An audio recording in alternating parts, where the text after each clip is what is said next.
Good morning, guys. Jeep, Satan yaudaba fanam diwali. So tawat pa horpane. Mamani FCC office tagi gari amang dipipire. Thaw na inahanba. Adoga aina thawning ba BRTO gi ay lain tabak talo tiba thawa. Nami humni gi dilla ina gari dipipire. Thaw pul handlani. Adoga matak di handle medung mande. Ito snow marka thawu di experience like tabni aina driver ama dipiyo habne. Ado mai ay kunan dai tabak ti mai driver do sangre na pipiyatre. Ado hayenggumbadi adagi rotang dagi ra ama lawani driver ama.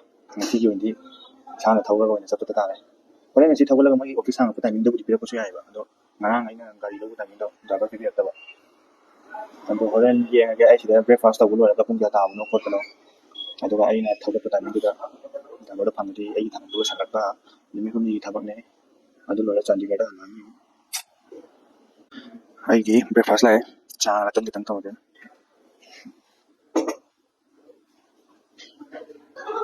ꯃꯣꯏꯒꯤ ꯍꯤꯟꯖꯥꯡꯁꯦ ꯌꯥꯝ ꯍꯟꯗꯛ ꯍꯤꯟꯖꯥꯡꯁꯦ ꯆꯥꯅꯤꯡꯗꯦ ꯆꯥꯕ ꯇꯟꯗ ꯆꯥꯕ ꯇꯥꯔꯦ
ꯂꯝꯕꯤ ꯌꯥꯝꯅ ꯐꯠꯇꯦ ꯑꯗꯨꯅ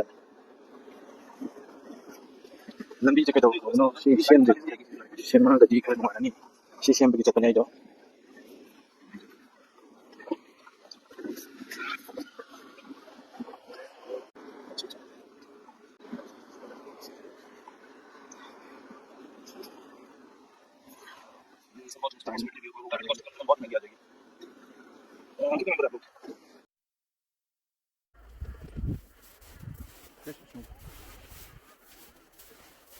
ꯑꯩꯒꯤ ꯒꯥꯔꯤꯗꯣ ꯀꯥꯏ ꯌꯧꯕꯅꯣ ꯈꯪꯗꯦ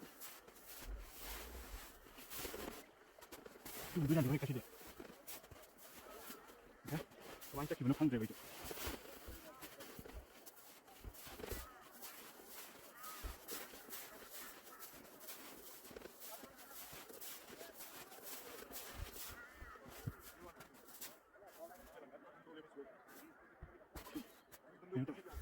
wasane así están de letra un helado por un dulce aracho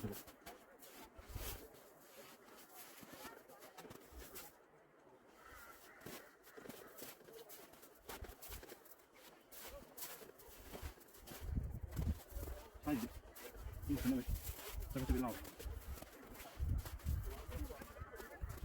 ah sí lo tendré lambi kai thua gi dang tin tung luk luk kre ꯍꯤꯌꯔ ꯗ꯭ꯔꯥꯏꯌꯔꯗꯁꯨ ꯃꯇꯝ ꯆꯥꯅ ꯄꯤꯕꯤꯔꯛꯑꯦ ꯃꯣꯏ ꯔꯨꯝꯒꯤꯕꯨꯗꯤ ꯍꯤꯌꯔ ꯗ꯭ꯔꯥꯏꯌꯔ ꯂꯩꯕ ꯑꯗꯣ ꯂꯥꯝꯕ ꯐꯪꯗ꯭ꯔꯕ ꯁꯤꯗ ꯁꯤꯅ ꯍꯦꯛꯇ ꯈꯣꯡꯎꯞ ꯀꯪꯍꯜꯂꯒꯦꯀꯣ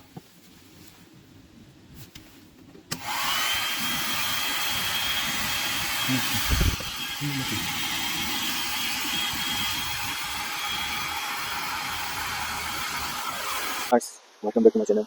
Sida room lay aige. Aduga maninda ising gi ama chendagi adugi makon do tai je. Lai amina salad ni go na tawe. Ayu tara hila. Pesa taman ba. Ngang su tara hen yawe. Yu su ko ta han sibu thai la kon ta. Mang sibu thai sida na si.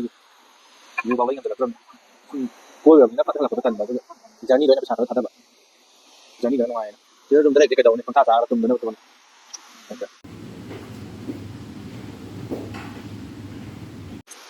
Sida gi room lay re. Sida lay re. Yu di am pa man te ko. Ni na sum thak ra di si gani ya ba. Kai no ta wun na. Kai hai ta. Mong ngam ga dai. Aduna inge mong ngam ga dai na. Aduna da ki dum sama na pa yu. Yu ngi di dam ni. Lai am salad ni di kon na ba ta.